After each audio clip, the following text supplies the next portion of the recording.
Okay, internet family. This is the second part to me talking about my visitations to hell. And the second one is I had a dream of a classmate that went to hell. I graduated in 1990. The classmate died that next year. This particular classmate was a drug dealer. And we were pretty close friends. I won't disclose any names, but after he passed away, it might have been like a day or two. It might have been the first or not thinking about the second day. Because it's been so long. I had a vision of him. And because I used to minister to him about the Lord all the time. You know, he come from a family background where the people went to church, but he lived a life of drugs. And when I say drugs, meaning he sold them. He wasn't a user as far as I know. But what happened was he came to me in a vision right after they told me he was killed. I saw a vision of him, and it had demons dragging him away. And he was screaming out to me. He said, "Chanel, please tell them hell is real.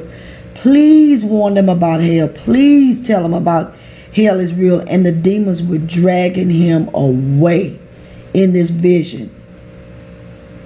Then later on, I had a dream about him.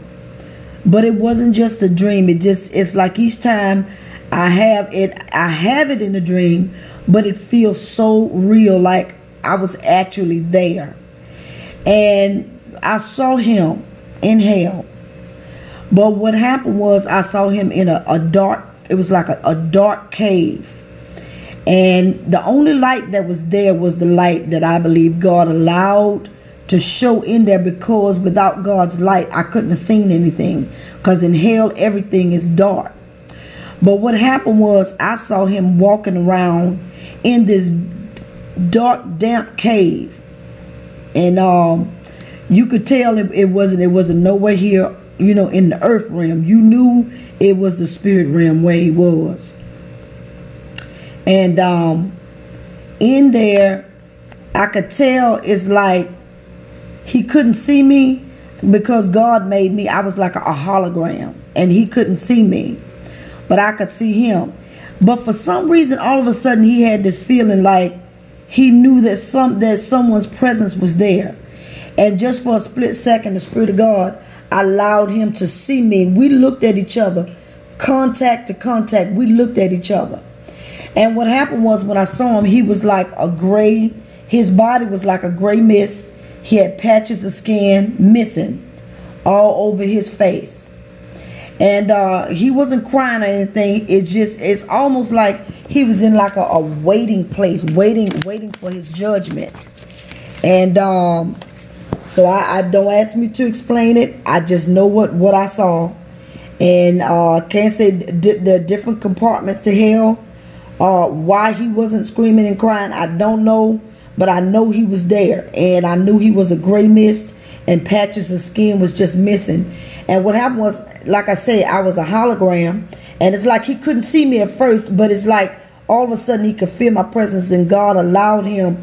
We looked at each other eye to eye just for one split second, and my heart was just grieved, because I was like, oh my God, this is where he is. But I had the vision of him. The first vision was of the demons dragging him there.